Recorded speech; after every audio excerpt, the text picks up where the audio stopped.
Salam sejahtera, salam madani, salam Unity Podcast. Pada kali ini, lagi sekali kita akan ke udara untuk sekali lagi membicarakan topik-topik semasa, isu-isu semasa, terutamanya yang berkait dengan politik. Sudah tentu usaha kita dalam untuk memberi faham masyarakat di luar sana, kerana kefahaman itu sangat penting, kerana kefahaman yang betul itu akan mampu untuk membuat satu keputusan yang betul.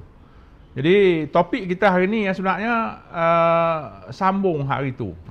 Hari itu lepas daripada kekalahan membusuk air kuning tu, dia tak habis hari itu. Dia tak habis pasal selepas tu dia bergolak sakan. Masing-masing nak pi duk partner lain, masing-masing nak berpecah. Dan saya rasa isu ni sebelum itu lagi.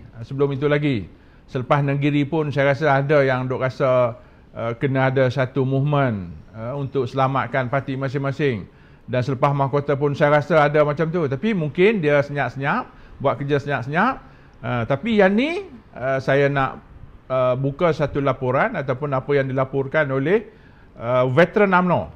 Veteran UMNO yang menyebut bahawa berkali-kali PAH ni jumpa PM untuk menjadi sebahagian daripada kerajaan.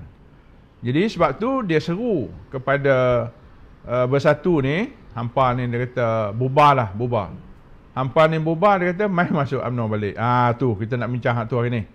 Nampak macam panas. Jadi macam biasa, partner saya Datuk Wira Mahfuz Haji Omar, Naib Presiden Amanah yang juga pengurusi LPP yang akan mengupas. Saya tak kupas, saya lambung lah. Saya bakar daripada bawah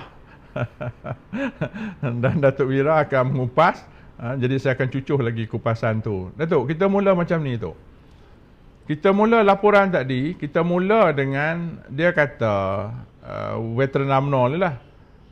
Datuk Mustafa Yaakob. Setiausaha kan? Setiausaha veteran UMNO.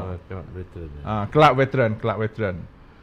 Dia kata hampa ni, Bersatu ni bubar lah, dia kata. Macam dulu Kuli bubar, dia kata. Panggil AGM bubar, masuk balik UMNO pasal hampa tak relevan dah. Pada masa yang sama juga kita tengok Setiausaha Agung Bersatu menyambut bahawa dia kata eloklah kita sama. Kita pun dulu kan dari rangka yang sama, dari induk yang sama. Jadi dia hasrat nak bergabung tu memang terlalu kuat lah, sebab orang politik ni bila bercakap tu maknanya benda tu dah berlaku lama. Datuk, kita mula hak tu dulu Tok. Kita punya podcast kali ni. Sila Tok. Terima kasih pada Datuk Mie dan Unity Podcast. Pertama, bagi saya Datuk Mie, memang kita lihat isu ni timbul selepas, khususnya lah dalam konteks semasa ni, selepas daripada keputusan pilihan raya di Air Kuning. Walaupun itu macam doktor sebut tadi, dia berlarutan daripada Ninggiri, mahkota, kemudian sampai Air Kuning ni. Memang daripada selepas Ninggiri itu sudah ada pergolakan, kebimbangan mereka tentang masa depan politik Perikatan Nasional, khususnya Bersatu dan PAS yang mendominasi Perikatan Nasional ni, kerana mereka melihat masyarakat, tahap peningkatan kesedaran politik masyarakat itu makin meningkat, khususnya di kalangan orang-orang Melayu. Dan ditambahkan lagi pada keputusan pilihan raya Air Kuning ini menunjukkan lonjakan daripada semua saluran. Semua saluran ini, undi yang diperolehi oleh calon perpaduan yang diwakili oleh Barisan Nasional ini meningkat daripada saluran 1 sampai saluran 7, sampai saluran 7, saluran anak-anak muda yang first time voters ataupun second time voters ini melonjak dengan begitu tinggi. Jadi tiba-tiba berlakulah satu podcast antara yang dianjurkan oleh Datuk Zaid Ibrahim, bekas menteri di Jabatan Perdana Menteri, dan undangan khas dia ialah Datuk Hamzah Zainuddin. Datuk Hamzah Zainuddin itu timbalan presiden kepada Bersatu. Dan di situlah mulanya menunjukkan kenyataan dan sikap Datuk Hamzah Zainuddin yang menunjukkan kesediaan mereka untuk bekerjasama dan bersama dengan UMNO. Dan inilah bagi saya semua itu adalah kekhawatiran mereka terhadap masa depan politik mereka, dan kekhawatiran tentang kepercayaan mereka kepada PAS itu makin luntur, makin luntur apabila dilihat PAS ni kadang-kadang mengambil langkah-langkah bersendirian, seperti mana yang pernah didedah oleh Datuk Zaid Amidi, oleh Datuk Zaid Amidi, seperti disebut oleh Dr. Ismail tadi, oleh Datuk Mustafa Yaakob juga, berkali-kali bertemu dengan PM. Tapi yang paling panasnya ialah apa yang disebut oleh Datuk Zaid Amidi, Presiden UMNO, PAS menawarkan sesuatu kepada Datuk Zaid Amidi. Maknanya seolah-olah PAS telah bersedia untuk meninggalkan Bersatu, untuk mendakap UMNO. Dan ini yang menjadikan pada saya lah bahawa Bersatu melihat dengan penuh kekhawatiran terhadap masa depan politik mereka yang makin menurun, yang makin merosot, dan kepercayaan mereka itu kepada PAS pun sebagai rakan setia yang sudah tidak menggambarkan kesetiaan pun sudah makin terhakis. Jadi maka inilah yang timbul isu kesediaan mereka untuk nak bersama dengan UMNO. Namun bagi saya melihat kepada dua aspek, Datuk. Saya pada dua aspek. Satu ialah mereka tadilah tentang kekhawatiran mereka tadi itu satu sudut. Tetapi satu sudut lagi, baik Bersatu maupun PAS itu sendiri masih lagi nak menimbulkan keresahan di kalangan masyarakat Malaysia ni tentang nak mencetuskan ketidakstabilan politik. Ini percubaan mereka. Mereka mencuba ini, ataupun kalau tak dapat ini, plan A, plan B. Plan A-nya mereka terus untuk menimbulkan ketidakstabilan politik, nak menimbulkan kekhawatiran di kalangan sektor awam, pegawai dan kaki tangan kerajaan ini, supaya menjadi serba salah untuk nak bekerja memperkukuhkan kerajaan yang sedia ada ini, kerana dibimbangi bahawa akan berlaku perubahan. Maknanya mereka nak menimbulkan kemungkinan tercetusnya tebuk atap yang kedua, tebuk atap 2.0. 2.0. Ini yang bagi saya bahawa dari satu aspek dari satu sudut aspeknya, maknanya plan A-nya mereka merasakan memang begitu. Kalau dapatnya begitu. Jadi bagi saya ini yang sedang diusahakan untuk memastikan supaya ketidakstabilan politik yang akhirnya untuk nak mengheret UMNO itu menerima mereka. Tetapi saya percaya bahawa UMNO sudah dapat membaca, macam disebut dalam pepatah, sekilas ikan di air sudah ku tahu jantan betinanya. Jadi mereka sudah dapat membaca tentang percaturan yang dilakukan oleh Bersatu dan juga PAS. Dari satu sudut yang keduanya pula, ialah tentang kekhawatiran mereka. Itulah yang saya sebut awal-awal tadi, kekhawatiran mereka sudah tidak boleh pergi jauh. Mereka sudah tidak boleh pergi jauh, dan kini mereka merasakan bahawa mereka seharusnya melutut kepada UMNO, melutut kepada UMNO, bekerjasama dengan nak bekerjasama dengan UMNO, sama ada menyertai kerajaan perpaduan. Maknanya ini satu helah untuk nak kembali kepada kerajaan perpaduan setelah mereka merasai malu akibat daripada penolakan mereka terhadap tawaran kerajaan perpaduan yang dibuat oleh yang di-Pertuan Agong yang lalu, dan juga oleh Datuk Seri Anwar Ibrahim. Dan jadi ini cara kaedah untuk mereka nak kembali bersama dengan kerajaan perpaduan. Tetapi saya lihat bahawa ini semua bergantung kepada sejauh mana kebersamaan mereka pula dalam menentukan kesepakatan dalam PN itu sendiri, iaitu antara PAS dan juga Bersatu. Kalau PAS dan Bersatu ini berpecah, maka sudah tentu untuk mereka nak bersama dalam kerajaan perpaduan itu agak satu benda yang sukar, dan apatah lagi untuk nak mengambil alih kerajaan melalui tebuk atap 2.0 ni. Ya, Datuk, daripada siri pilihan raya yang kita sebut tadi ni, jadi gabungan yang disebut Perikatan Nasional ini, antara komponen utamanya adalah PAS dan juga Bersatu ni, nampak makin antara satu sama lain tu makin tidak mempercayai.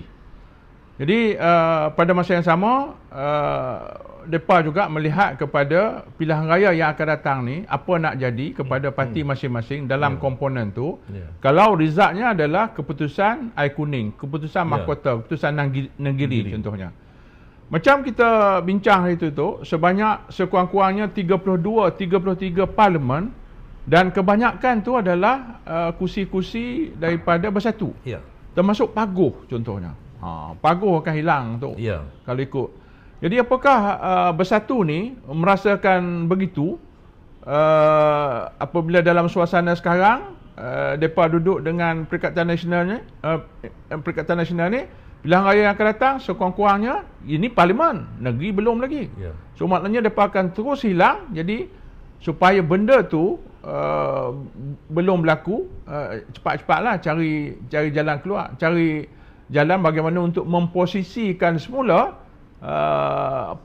untuk survival politik, Datuk. Ya, mereka sedang mencari dahan untuk berpaut lah.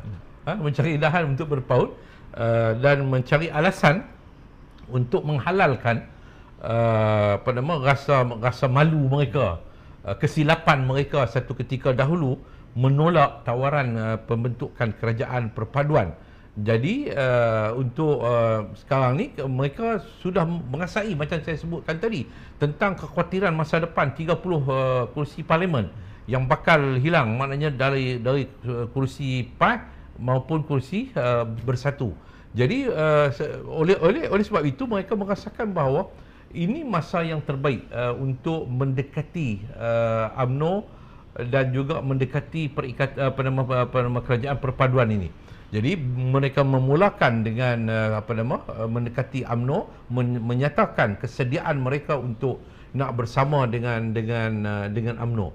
Tetapi bagi saya bahawa adalah satu benda yang sangat sukar untuk masa depan ini, untuk dilihat tentang pengagihan kursi, sebab mereka cuma nak menyelamat. Sebab ini salah satu taktik. Kalau mereka menyertai kerajaan perpaduan sekarang, harapan mereka ialah kursi yang dimenangi mereka itu akan kekal, untuk tidak dicabar oleh mana-mana kursi, mana-mana parti, calon daripada parti dalam kerajaan perpaduan. Itu harapan mereka lah. Maknanya mereka nak selamatkan jumlah berapa puluh 80 kursi, 74 kursi yang mereka peroleh itu, supaya tidak akan diganggu gugat oleh mana-mana calon daripada kerajaan parti kerajaan perpaduan. Ini saja. Jadi sebab itu saya melihat bahawa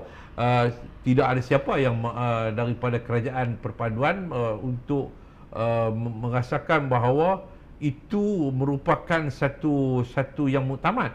Bagi saya mereka boleh menyertai kerajaan perpaduan hari ini, tetapi itu bukan sebagai pemutus menunjukkan bahawa kerusi itu tidak akan dicabar.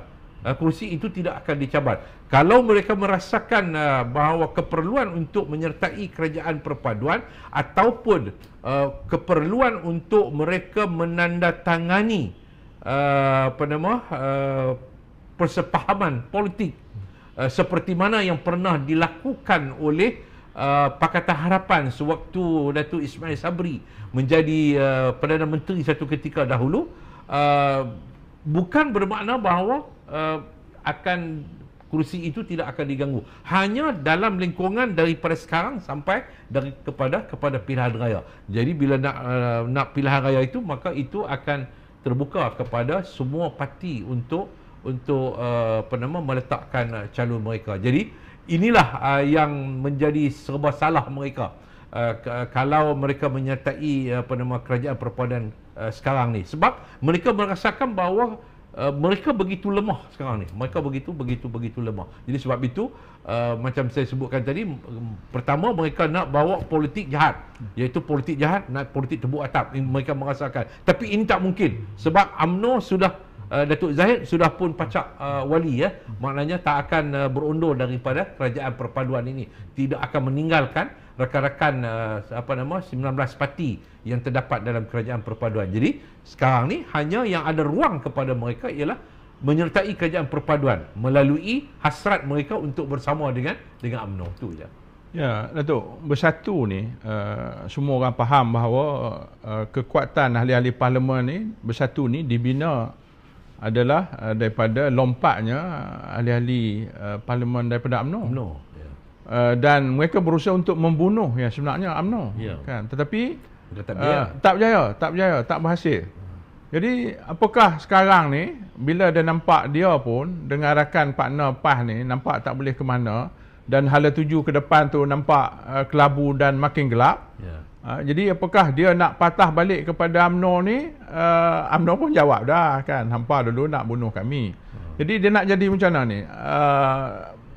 Kita pun tak tahu kedudukan dia. Dia pun tahu dia dulu dia nak bunuh UMNO. Tapi sekarang ni dia rasa tersepit ni, dia apakah usaha ini akan berterusan Datuk untuk bersama dengan UMNO ni? Tok. Ya, saya percaya akhirnya penyelesaian yang akhir ialah seperti yang disebut oleh Datuk Mustafa Yaakob, iaitu mereka membubarkan bersatu kembali kepada UMNO. Maknanya itu jalanan. Dan saya lihat bahawa kesediaan untuk nak bersama dengan UMNO itu merupakan jalan-jalan liku-liku yang akan ditempuhi, yang akhirnya dia akan pergi ke situ.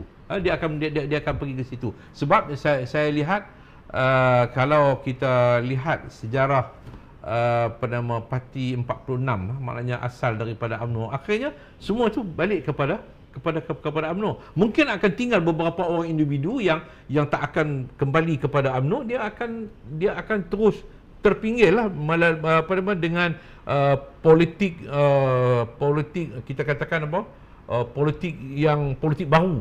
Dia akan tertinggal dengan politik baru, seperti ada beberapa orang pemimpin UMNO yang sebelum ini yang lari meninggalkan UMNO, tetapi akhirnya mereka akan terus terpinggil lah, seperti mana Tun Mahathir umpamanya, seperti mana Tun Mahathir dan beberapa orang yang sudah dua siri pilihan raya, mereka terus akhirnya terpinggir daripada arus perdana politik.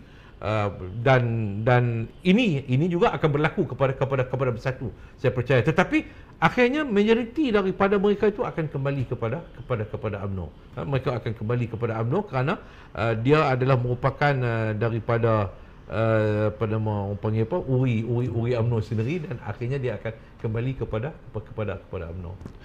Ya, Datuk, ada satu lagi grup lah pemimpin yang sekarang ni tidak lagi berada dalam UMNO, di luar UMNO, sebelum tu UMNO, malah menteri pun. Dan ada satu lagi grup yang duduk dalam UMNO yang nampak kecenderungannya untuk bersama dengan PN ni. Jadi bila katakan berlaku nanti orang katakan berlaku sungguhlah bubar masuk UMNO, apakah keseluruhan hak tadi pun akan menjadi satu kesatuan UMNO yang besar semula, Datuk? Saya percaya bahawa mereka yang kelompok yang masih dalam UMNO tu masih tetap setia kepada UMNO, dan mereka sendiri pun tidak berubah. Kalau kita lihat ada beberapa orang yang diambil tindakan disiplin dan sebagainya, tidak pun menyertai parti yang lain. Maknanya kuatnya bagi saya, maknanya dari segi kekuatan UMNO yang ada dalam hati sanubari mereka itu begitu menebal, dan mereka tidak menyertai parti yang lain, dan akhirnya akan membawa kepada UMNO akan kembali padu.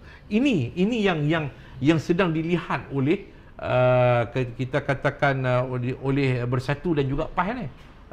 Dia boleh sebab. Jadi sebab itu PAS ini merasai bahawa yang UMNO akan kembali kekuatan seperti mana sewaktu PAS bersama dengan UMNO mempelopori tebuk atap 1.0. Jadi sekarang ni PAS ni nak gila talak ni. PAS ni nak dia nak gila talak. Dia nak gila talak selepas dia telah pun bersama-sama meniduri UMNO dan akhirnya merasai tentang keenakan tidur bersama ni.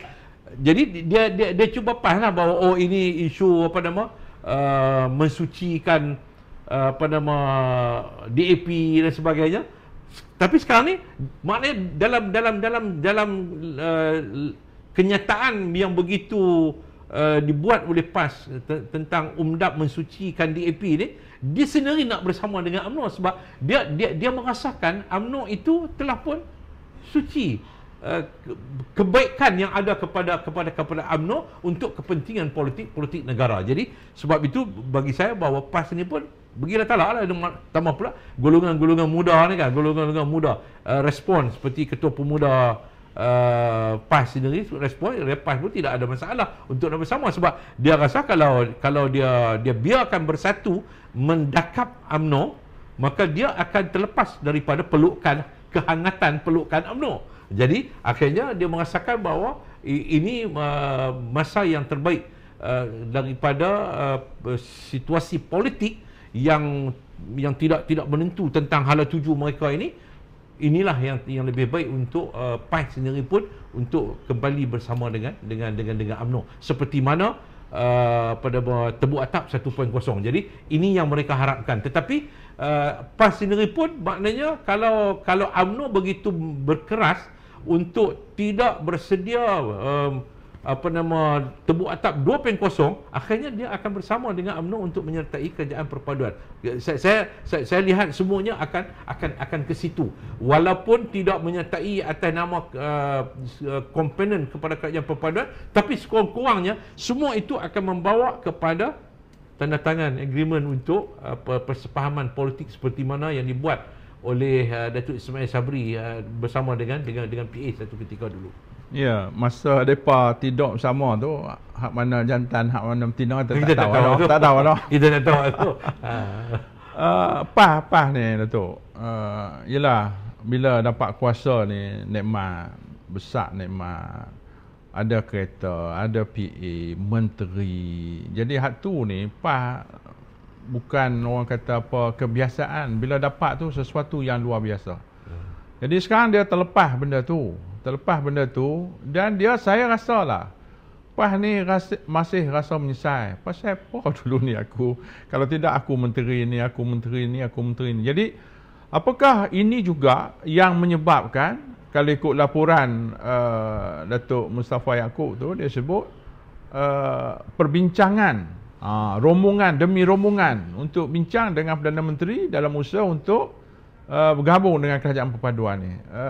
Apakah itu drive utama ataupun apakah dia juga merasakan kursi-kursi yang akan dipertandingkan masa akan datang ni, termasuk negeri-negeri, dia akan terlepas ataupun macam mana tu? Bagi saya PAS ni dia banyak plan. Banyak plan, ada plan A, plan B dan sebagainya. Tak dapat A, dapat B, tak dapat B, dapat C. Jadi apapun yang pastinya dia akan dapat. Tetapi sudah tentulah bahawa bagi saya dia merasai bila tidak berada dalam kerajaan ni, dia mempunyai banyak kekurangan. Banyak kekurangan yang tak dapat dimanfaatkan oleh mereka. Maknanya saya percaya mereka sendiri menyesal tidak menyertai kerajaan perpaduan ini kerana begitu yakin cukupnya jumlah untuk mereka membentuk kerajaan pada waktu itu. Jadi akhirnya hari ini atas kesedaran ini, atas rasa keinsafan ini, mereka merasakan bahawa ini ruang harus mencari jalan, sama ada tebuk atap 2.0 menyertai kerajaan perpaduan ataupun menandatangani persepahaman politik bersama dengan kerajaan madani bersama dengan kerajaan perpaduan. Itulah pilihan yang ada. Tidak ada lagi pilihan yang lain. Bagi saya hanya ada 3 pilihan. Saya ulangi, Dr. Tebuk atap 2.0 menyertai kerajaan perpaduan, menandatangani persepahaman politik itu untuk mereka akan mendapat peruntukan pembangunan kepada ahli-ahli parlimen yang mereka di kawasan yang mereka wakili. Ini saja tiga penyelesaian yang boleh mereka lakukan. Dia tak ada lebih daripada itulah. Kalau lebih daripada itu, tunggu pilihan raya aja lah. Tunggu pilihan raya umum yang ke-16. Jadi ini yang sedang dicaturkan oleh mereka. Tak dapat itu, dapat ini, tak dapat ini, dapat yang satu lagi.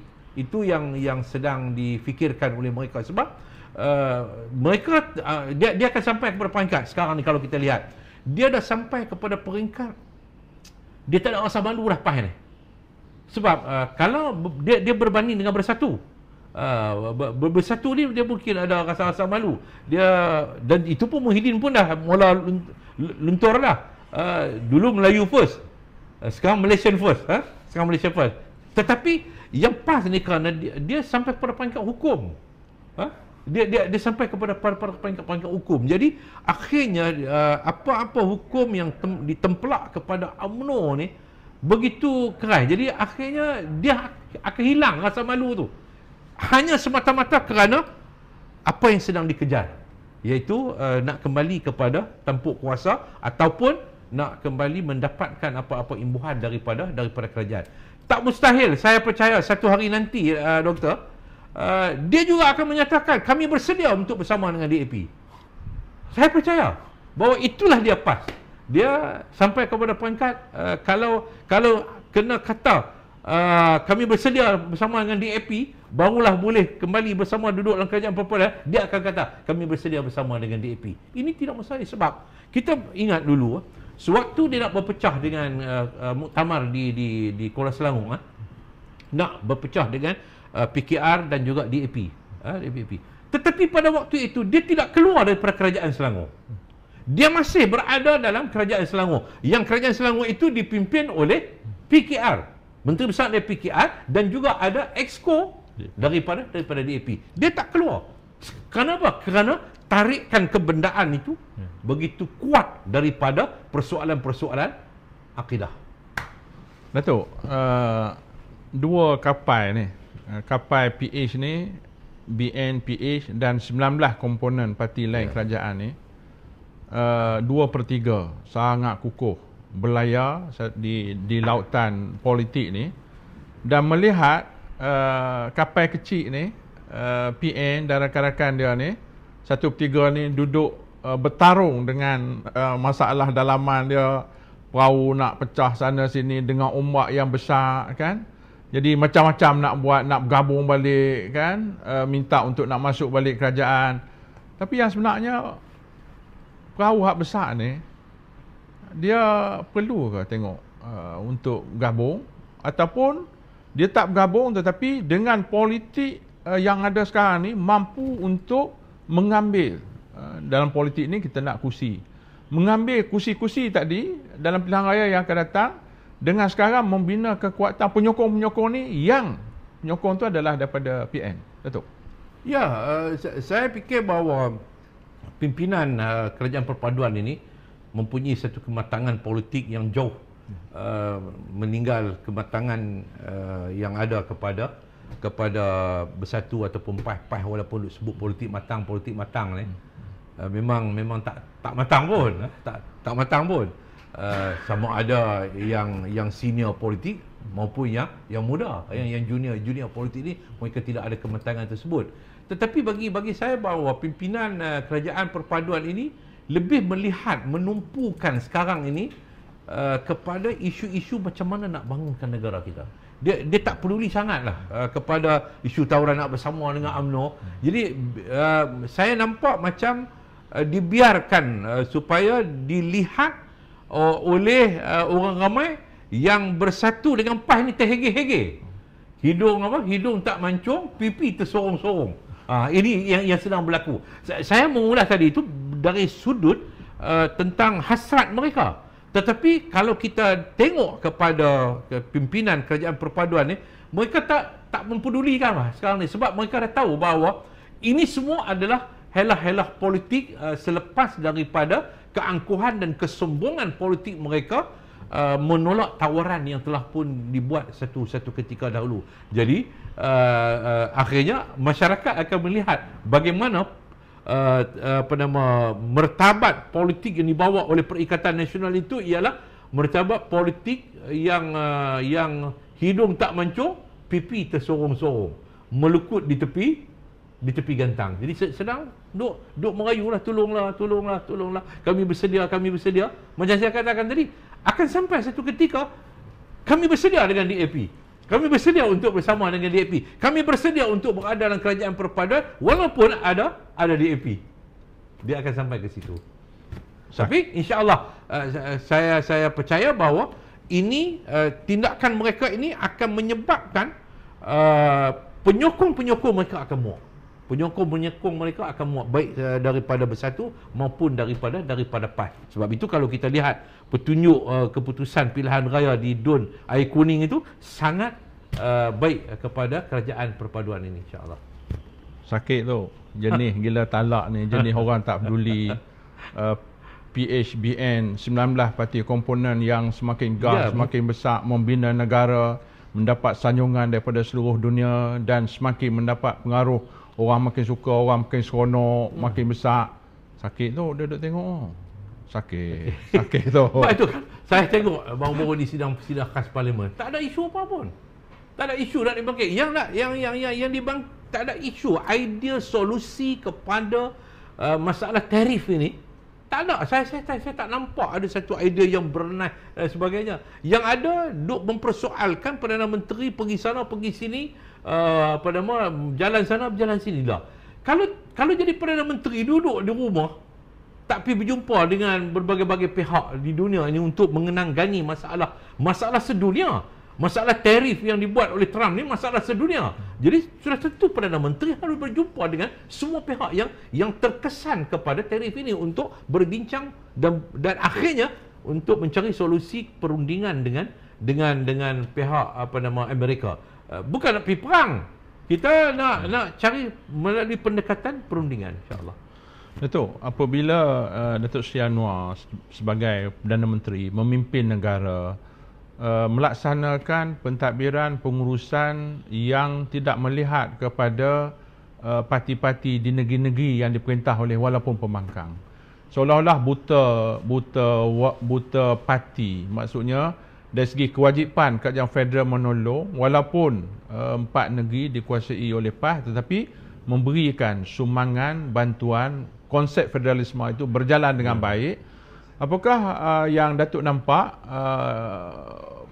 sebahagian daripada punca depa yang rasa hilang, terutamanya pemimpin-pemimpin depa ni apabila tengok dia kata layanan yang sama, malah lebih lagi dari segi peruntukan.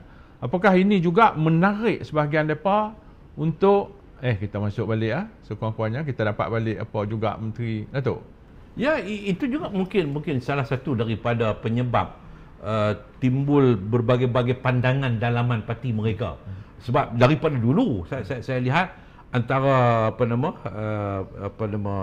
sebelah di sebelah pantai timur tu pun saya difahamkan ada terpecah dua pemikiran. Kelantan mempunyai pemikiran pendekatan yang lain, Terengganu mempunyai pemikiran yang lain. Begitu juga di negeri-negeri yang lain. Jadi maknanya antara pantai barat dengan pantai timur ni dia tidak sama pemikiran pemimpin PAS. Jadi memang daripada dulu sudah ada hasrat yang begitu kuat untuk nak bersama dengan kerajaan perpaduan ini. Cuma berlaku split mentaliti pemikiran itu, akhirnya tidak berjaya. Jadi dengan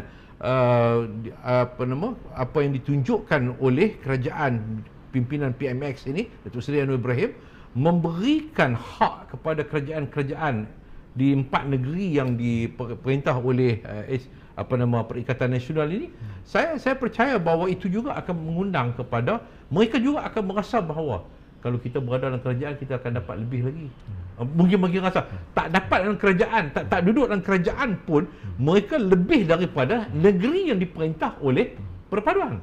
Ada negeri-negeri SG4 yang peruntukan kerajaan federal itu kepada mereka tu melebihi daripada kerajaan negeri yang diperintah oleh kerajaan perpaduan. Jadi ini juga membuat terpanggilnya pemimpin-pemimpin PAS ini, khususnya bagi saya dalam konteks ini pemimpin PAS lah, sebab yang semua negeri partner ini dia diterajui oleh PAS. Jadi merasakan betapa ringannya beban mereka. Tak ada duit minta kepada federal. Tak ada duit minta kepada federal. Jadi otak mereka tu tak ada fikir nak cari apa. Dan ini yang kalau kita lihat apa yang berlaku di Kedah ni, Sanusi hanya mengharap kepada peruntukan federal daripada melihat kepada bagaimana nak menjana keuangan yang diberikan oleh federal itu untuk supaya mereka mampu berdikari lebih kuat selepas ini. Datuk, dalam podcast KJ dengan partner Syahri Hamdan. Ya. Syahri Hamdan ada menyebut bahawa aset yang terbesar kepada PM adalah ketidakupayaan pihak pembangkang. Ya. Macam Datuk sebut tadi, tak ada idea, orang bincang tarif, dia duk bincang benda lain. Jadi tak nampak disconnect, nampak macam tak bersambung dah. Ya. Datuk, ulang lagi sekali tu. Tak, itu saya sebut bahawa ini kekuatan yang ada kepada Datuk Seri Yang Muhammad Perdana Menteri, yang mempunyai satu kelebihan dalam menjadi, macam saya sebut sebelum ini, perunding dan jurujual Malaysia kepada mata dunia, supaya dunia dapat melihat mereka. Sebab itu kalau kita lihat Presiden China boleh datang ke Malaysia, maknanya ini satu yang menunjukkan perakuan tentang kehebatannya seorang pemimpin yang ada dalam negara yang kecil seperti Malaysia ini, diberikan pengiktirafan oleh kuasa besar, itu China yang sedang bertarung dengan Amerika. Kemudian Jepun datang. Begitu juga dengan negara-negara dunia yang lain yang begitu terpegun dengan kemampuan dan kebolehan yang ada kepada Datuk Seri Anwar Ibrahim. Jadi ini yang saya fikir kalau kita lihat dengan perbandingan apa yang ada kepada pemimpin-pemimpin pembangkang yang ada ni, Tan Sri Muhyiddin pun, saya tak nampak satu idea yang bernas bagaimana untuk menyelesaikan masalah tarif ni. Padahal dia seorang bekas Perdana Menteri. Dia bekas Timbalan Perdana Menteri, bekas Perdana Menteri, tapi tidak ada satu penyelesaian.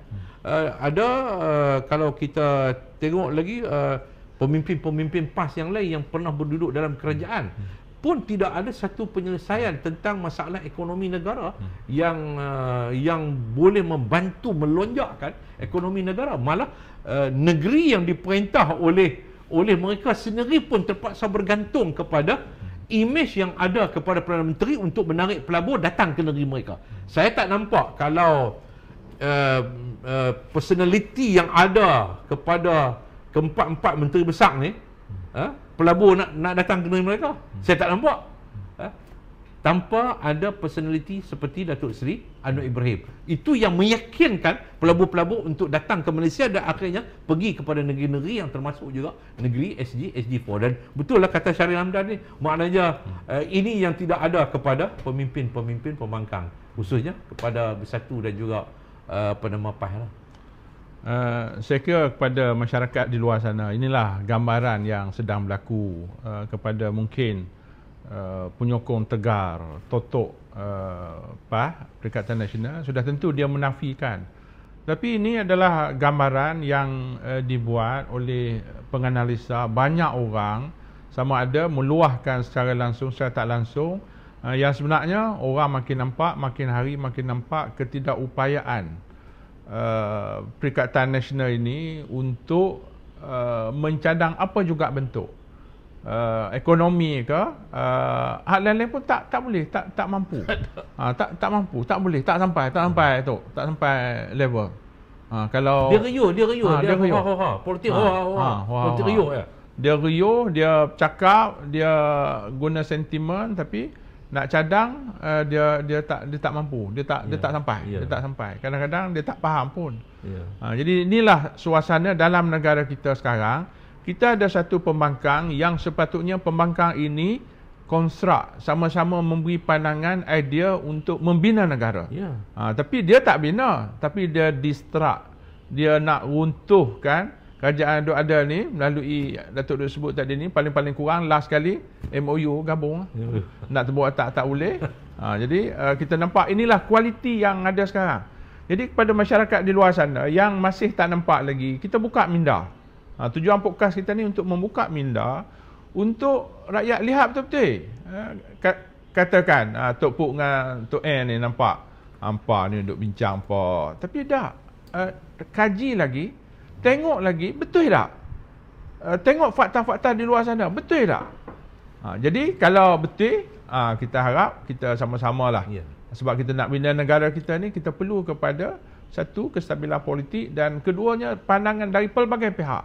Jadi saya kira itu sangat penting.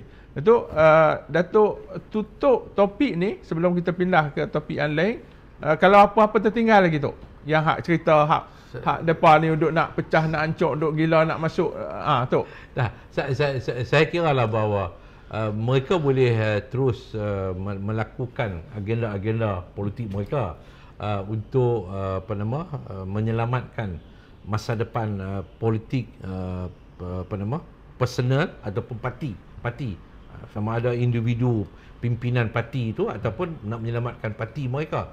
Tetapi hakikatnya mereka sedang memperakui tentang kelemahan mereka. Mereka sedang memperakui tentang ketidakupayaan mereka untuk merosakkan imej kerajaan perpaduan yang dipimpin oleh PMX dengan gabungan daripada pelbagai pemikiran yang ada di kalangan anggota-anggota kabinet ini.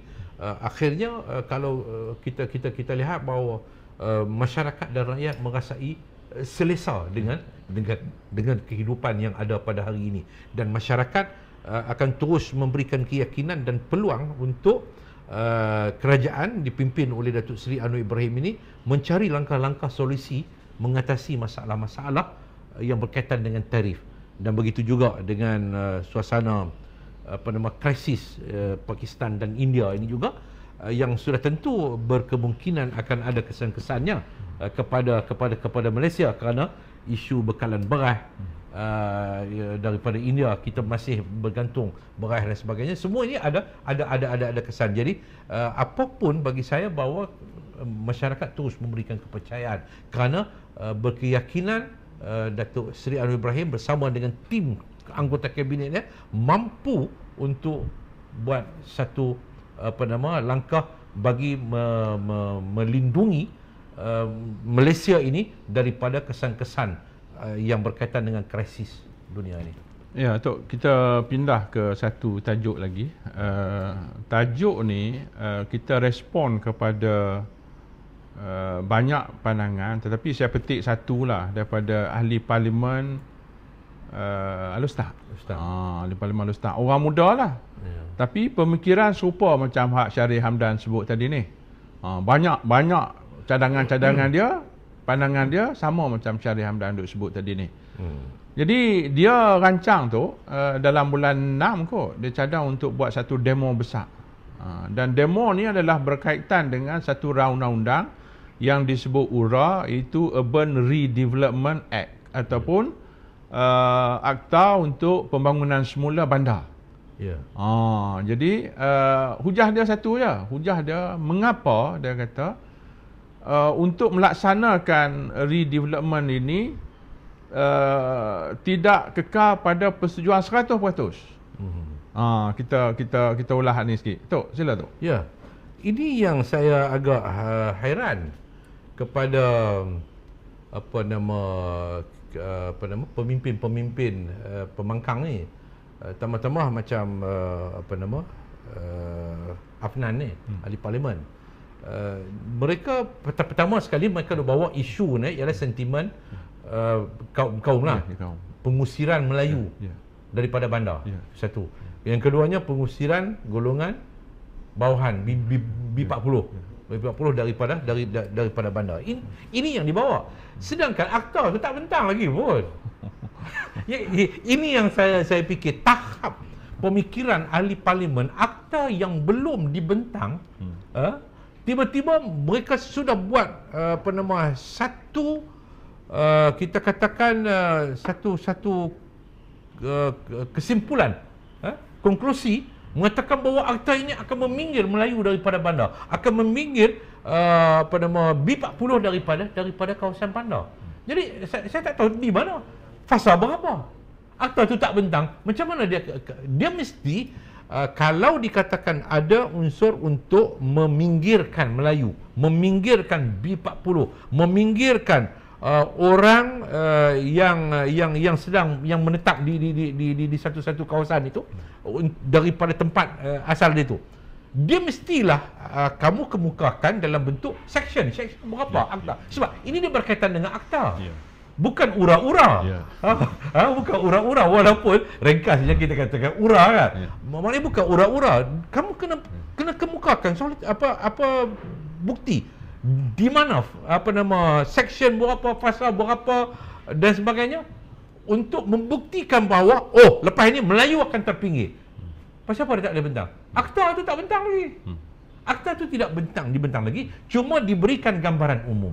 Dan mereka harus ingat bahawa kaedah yang dicadangkan oleh kerajaan pada hari ini ialah diambil daripada apa yang sudah pun dirangka oleh menteri-menteri sebelum ini, kerajaan sebelum ini yang dikuasai oleh Perikatan Nasional satu ketika dahulu.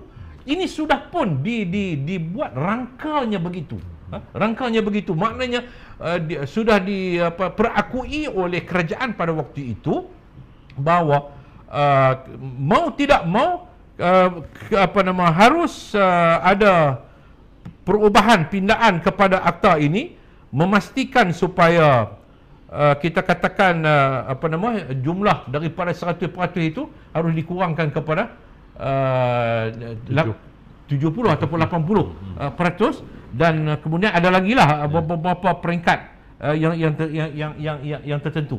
Jadi itu sudah pun dipersetujui oleh kerajaan sebelum ini, kerana mereka merasakan bahawa perlu kepada pembangunan semula kawasan-kawasan perumahan ini. Ini bukan hanya untuk Kuala Lumpur, bagi saya, bukan hanya untuk Kuala Lumpur bandar besar. Ini juga adalah untuk negeri-negeri yang lain, di kawasan-kawasan yang lain. Ini juga untuk di negeri SG4, yang saya percaya bahawa ada rumah-rumah lama yang sudah tidak begitu sesuai lagi wujud di zaman ini, yang dibina oleh kerajaan negeri satu ketika dahulu ataupun oleh mana-mana pihak, yang perlu untuk nak didevelop semula, untuk nak dibangun semula kawasan tersebut sesuai dengan perkembangan dan perubahan zaman yang ada pada hari ini. Jadi ini yang sepatutnya mereka harus fikir. Sebab saya percaya di Kedah pun ada kawasan-kawasan perumahan seperti mana yang wujud di Kuala Lumpur.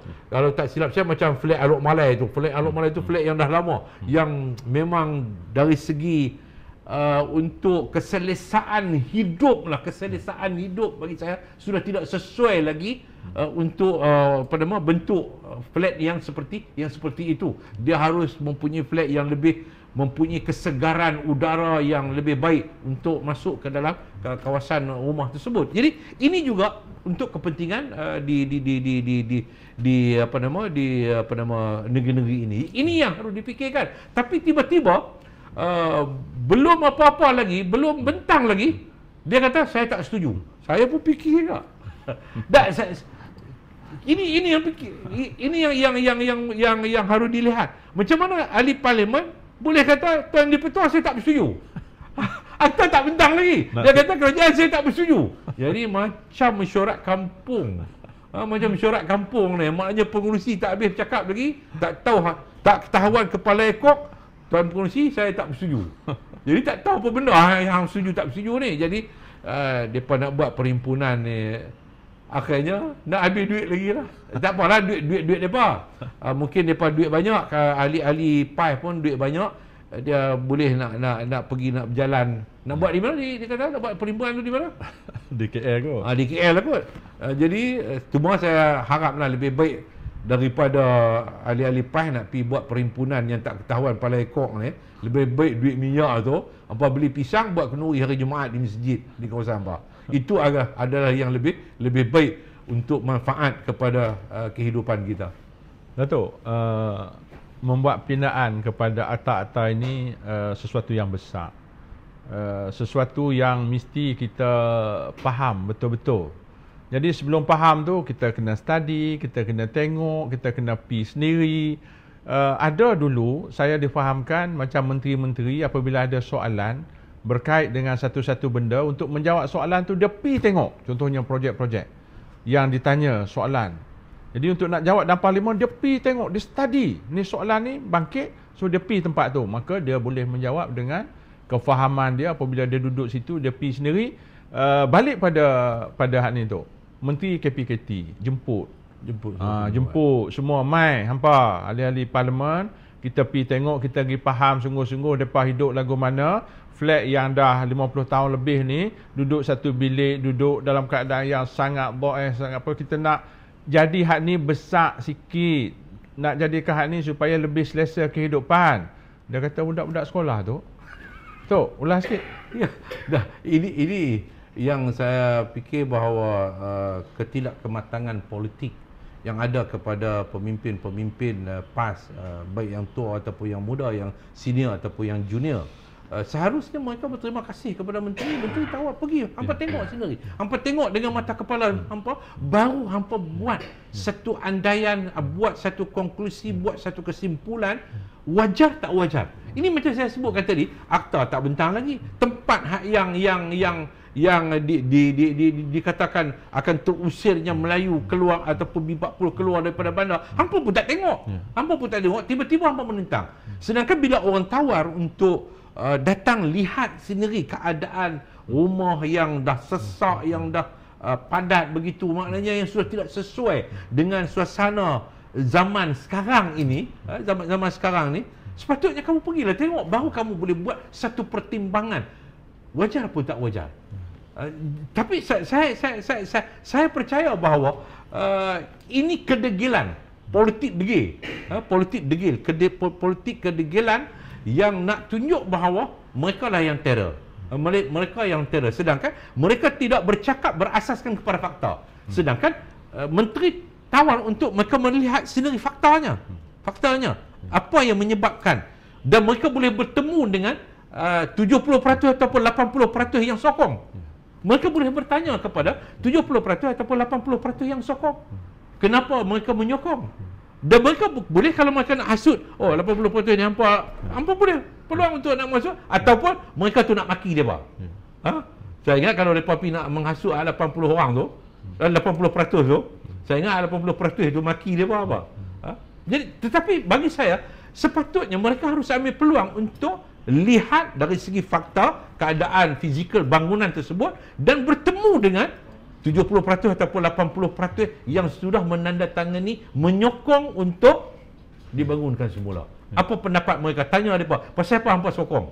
Hampa tak fikir ke Melayu akan terpinggir, hampa akan terpinggir? Hampa tanyalah. Ini tidak.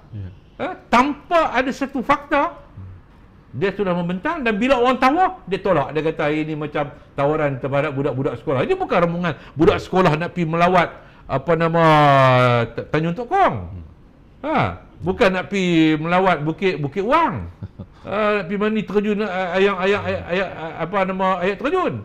Ini nak melihat masalah rakyat. Maknanya mereka menolak tawaran tersebut, maknanya mereka tak mempeduli masalah rakyat. Yang mereka tahu ialah untuk nak menghasut rakyat, nak menimbulkan kekacauan dalam negara. Netizen di luar sana, masyarakat di luar sana, ini satu lagi bentuk permainan sentimen. Permainan sentimen daripada ahli-ahli politik yang kononnya anak-anak muda ni, tetapi berfikiran muflis dari segi idea. Akhirnya orang nak buat baik ni, dia pintah awal, mari kita demo, hasut, bermain dengan sekali lagi macam Datuk Duk sebut tadi ni, masyarakat bandar Melayu akan dihalau, dikeluar, tanah akan diambil, pelbagai dikala dia pun masih tak faham. Jadi ini kita nak beri faham kepada orang ramai di luar sana bahawa cukup-cukuplah cukup-cukup lah. Kita telah tahun 2025, kita boleh baca, kita boleh selidik, kita boleh tengok, kita boleh pi sendiri, tanya sendiri mereka, dan nilai sendiri. Jadi saya rasa tu dia nak jadi macam baru ni, Kampung Sungai Baru, mereka pi ramai-ramai. Mereka pi ramai-ramai tu balik. Perempuan tu kata, ini zaman dulu orang. Orang tu orang ni bertanggungjawab, Syahidan Kasim, Rina Harun. Bagi saya, takkanlah sebagai pemimpin politik, maknanya dia pembangkang ni kerajaan menunggu. Adakah ini bentuk kerajaan masa akan datang kalau mereka bentuk? Mereka nak suruh orang duduk rumah dalam satu bilik, nak suruh orang Melayu duduk rumah satu bilik, rumah dua bilik, berimpit. Hang aku. Adakah ini? Mereka harus sedar ni. Mereka ni pembangkang. Pembangkang ni government in waiting, kerajaan menunggu. Maknanya mereka berpeluang untuk nak jadi kerajaan kalau mereka menang. Rakyat boleh berfikir, adakah ini bentuk kerajaan? Iaitu dia nak suruh orang duduk, kekal duduk dalam satu bilik. Bilik air satu. Ini macam duduk di dangau dusun durian. Rumah tempat orang tunggu durian. Jadi inilah mentaliti pemimpin-pemimpin politik pembangkang, khususnya PAS ni, anak-anak muda yang tak boleh nak fikir tentang bagaimana nak meningkatkan image kehidupan, nak meningkatkan kehidupan yang lebih selesa kepada masyarakat, kepada rakyat, kepada penduduk ini, dan juga nak meningkatkan taraf hidup ekonomi rakyat itu sendiri. Ya, Datuk, kita dah saya rasa, saya tak tengok jam tapi saya rasa macam 1 jam untuk kali ini, dan insya-Allah kita akan teruskan podcast ini, makin kerap pun tak apa, tiap-tiap malam pun tak apa, tiap-tiap hari pun tak apa. Dan saya nampak kesan ada, nak kita duk buat ni. Baru ni contohnya ada MB yang tengok kita contohnya. Dia follow podcast kita, dan kita, dia kata dalam usaha memberi faham satu benda yang sangat baik. Dan saya rasa begitulah juga masyarakat di luar sana, walaupun hak kecam tu memanglah daripada dulu pasal ada kecam kita kan, tetapi maknanya dalam usaha untuk memberi faham ini, kita perlu memperbanyakkan channel TV konvensional, sahabat, dan apa juga bentuk, dan saya kira kita berusaha berterusan untuk memastikan perkara ini berlaku. Datuk, kita tutup hari ini tu dengan perkataan apa tu? Ya, saya nak tutup supaya saya nak serulah kepada pertama sekali kawan-kawan saya, ahli-ahli parlimen daripada pembangkang, khususnya daripada PAS. Semalam baru kita jumpa 2 orang ahli parlimen PAS. Datuk nak kata kat apa? Semalam saya dengan Dr. Smaib jumpa dengan ahli parlimen PAS. Dan kita haraplah daripada apa yang saya hujah hari ini, maknanya supaya mereka harus berfikir bahawa jangan menjadi pemimpin yang tidak menampakkan kematangan dan kemampuan keupayaan untuk berfikir tentang bagaimana tanggungjawab ahli parlimen dalam nak membangunkan sebuah negara dan menghidupkan kehidupan rakyat yang lebih baik, yang lebih selesa untuk masa yang akan datang. Jadi ahli parlimen ni janganlah dilihat akhirnya orang akan lihat, ini JKK Kampung pun lebih baik pemikiran mereka. JKK Kampung tu, JPKK apa semua ni, dia bertujuan untuk pergi nak bantu rakyat, bagaimana nak memberikan kebaikan, keselesaan kepada rakyat. Tiba-tiba ada ahli parlimen daripada pembangkang tak mau rakyat hidup dalam keadaan yang selesa, nak buat rumah yang lebih elok kepada rakyat, nak buat rumah yang ada bilik lebih daripada 1, bilik lebih daripada 2, jadi 3, bilik air pun akan lebih selesa dan sebagainya. Ini yang sepatutnya dilihat oleh rakan-rakan saya, supaya dalam kita berpolitik pun jangan sampai akhirnya kita hanya menjadikan rakyat sebagai tunggangan untuk dapatan keselesaan hidup kita, tetapi dapatan kehidupan keselesaan kehidupan rakyat terus terabai. Saya mengucapkan terima kasih tu kerana bersama dengan kita dalam Unity Podcast untuk kali ini, dan insya-Allah tu kita akan jumpa lagi di dalam masa untuk memastikan bahawa penerangan dan penjelasan yang berterusan ini kita akan beri sampai bukan saja pilihan raya, tapi selepas tu pun dalam InsyaAllah. usaha kita untuk memahami apa juga yang patut difahami. Dan lagi sekali, penjelasan kita ni bukan orang kata apa semata-matanya di sini. Kita minta juga masyarakat di luar sana untuk melihat, mengkaji, mendengar dan mendapat input-input sumber-sumber lain juga untuk memastikan bahawa apa yang kita discuss ini mampu sedikit untuk memberi orang kata cetusan kepada pemahaman kita. Jadi saya ucap terima kasih lagi sekali tu. Sekian, wabillahi taufiq wal hidayah. Assalamualaikum warahmatullahi wabarakatuh. Salam sejahtera.